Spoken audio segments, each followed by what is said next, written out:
The I Ching, or Book of Changes, the oldest and perhaps the most profound classic of the Chinese sages, discusses the principles of change, exchange, and interchange, summing them up graphically in this symbol of the constantly transforming yin and yang.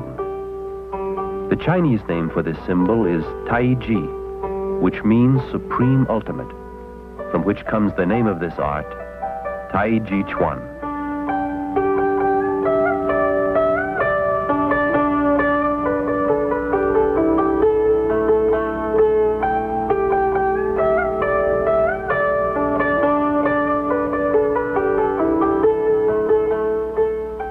The family of Yang has for generations been noted for its style of Taijiquan. This is a portrait of Yang Chengfu, one of a long line of great masters of Taijiquan. He died about 1934, but not before he had transmitted the art of Taijiquan to a number of fine disciples. One of the most gifted disciples to inherit the mantle of the Yang school of Taijiquan is Master Cheng Manching. This film shows 3 exercises essential to the practice of Taijiquan. The basic form exercise, push hands, and sword play. Master Cheng, a native of Yongjia in Zhejiang province, was born in 1901 and enjoys good health to this day. Currently, he teaches the principles of Taijiquan to his students in New York City and Taiwan. Unlike most other forms of exercise which aim solely at muscle development, Taijiquan builds the health of the whole body from the inside out by attending to the needs of the heart, lungs, and all the other vital organs. All that is required of the student is to persist in 7 to 10 minutes of practice each morning and evening. No special facilities or equipment are needed. It may be practiced in a group or by oneself. There is no comparable recreation that induces such a feeling of light-hearted goodness and beauty.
Near the end of the Sung dynasty, in the Middle Kingdom, or China, there lived a Taoist named Zhang Sanfeng.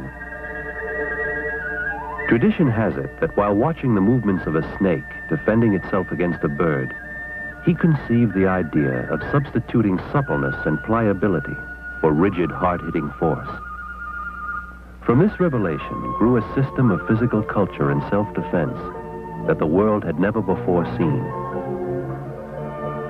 Zhang Sanfeng employed the Taoist principles of Lao Tzu, which say, the softest thing in the world overcomes the hardest, and the ideas of Confucius concerning precision of timing and balance as set forth in the classic entitled Zhongyong, sometimes translated as the doctrine of the mean. The benefits of Taijiquan, both as a health exercise and as a system of self-defense, derive from its accord with the laws of physics, dynamics, physiology, and psychology. Here are a few of the basic principles that should be followed during practice. The head must be held straight, as if suspended from above. Both arms and shoulders should be loose and relaxed. The foot should be flat on the ground.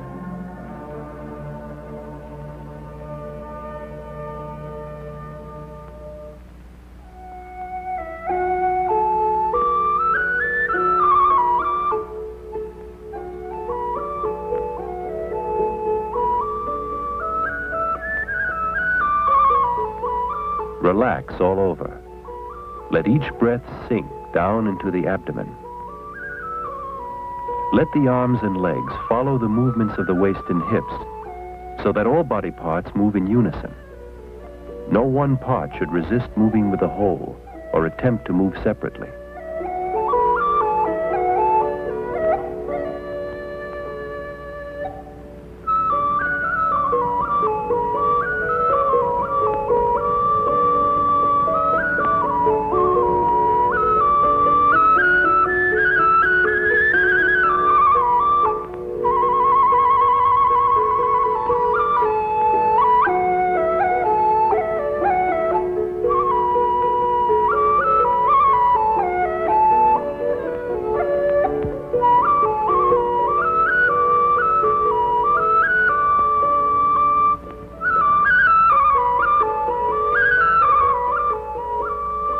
Eyelids are lowered slightly, as if in thought. The body should be balanced and comfortable, resilient and soft. The tempo of the movements should be even and smooth from the beginning to the end of the exercise, which consists of 37 basic movements. The weight of the body is always on one leg at a time, equilibrium always perfect. Master Cheng describes Tai Chi Chuan as swimming on land, and with this thought in mind, the practitioner can develop his coordination and sensitivity by treating the air as if it had the substance and weight of water.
The theory and principle of the basic form of Tai Chi Chuan can be applied to self-defense through the practice of push hands. The amount of power generated by this system of self-defense when applied at its highest levels is hard to believe. A master with a minimum of effort can send attackers flying like dried leaves in the wind.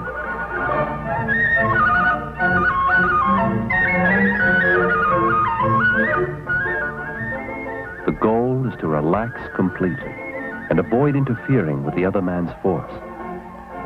If the opponent's center of gravity shifts even a little, he is overbalanced and will lose.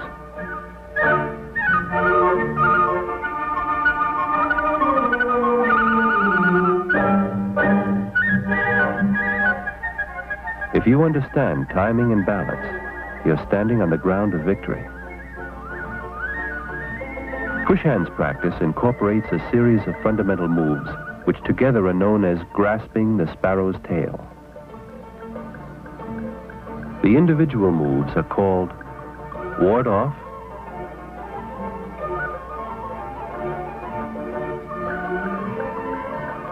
neutralize,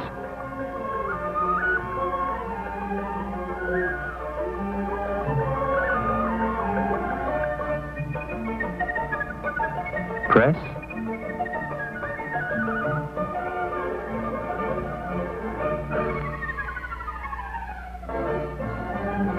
and push.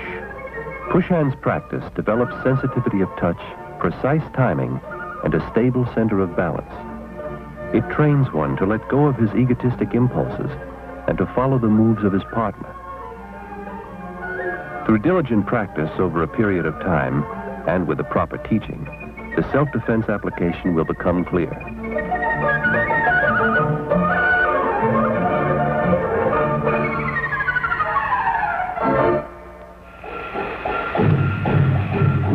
Since ancient times, the sword has been spoken of in connection with Taichichuan, both as a combat weapon and as a means of developing and refining qi, or internal energy. Beyond this, however, the discipline of the Taiji sword form is in effect the physical counterpart of the spiritual teaching of the Tao, or Way.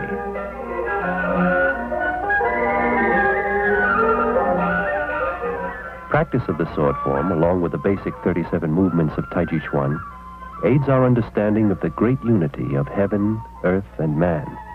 And for that reason, although the sword is rarely used in modern times, it continues to have relevance for us today as a means of self-cultivation.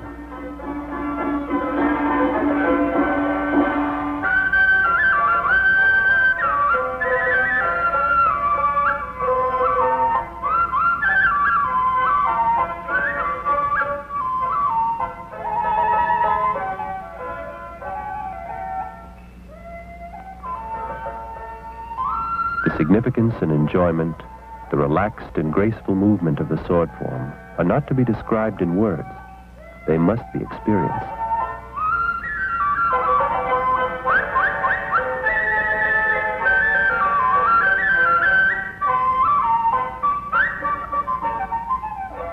The solo sword form is based on the same principles as the Taichichuan basic form.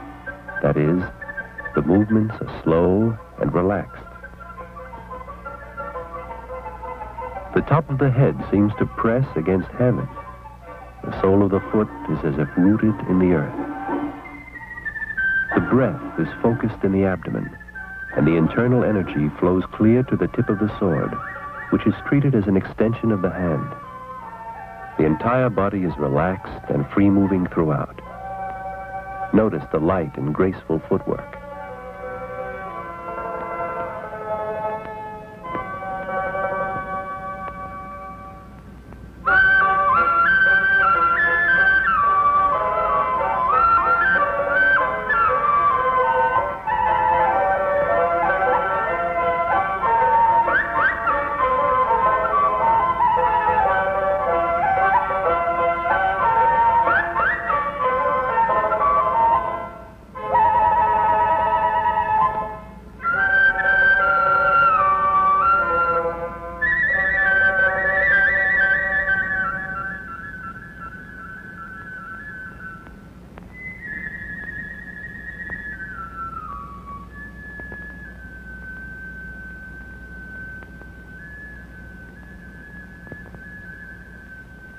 Just as in push hands practice, or as with the snake and the bird, the incoming force is turned back on the attacker.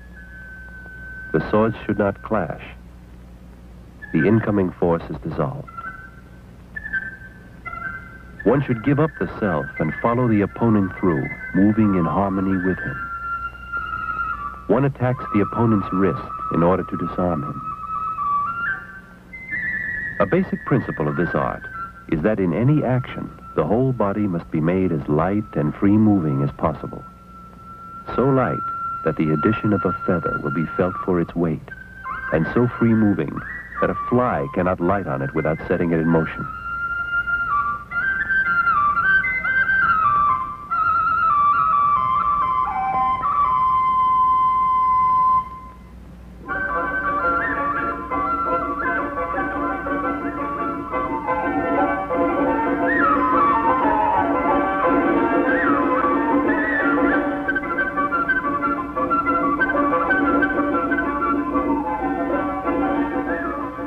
Master Zheng began his teaching career half a century ago as a professor of poetry at Yuwen University and professor of painting at the College of Fine Arts in Peking, and has taught Taichichuan to the captains of the Huangpu Military Academy, the Chinese West Point.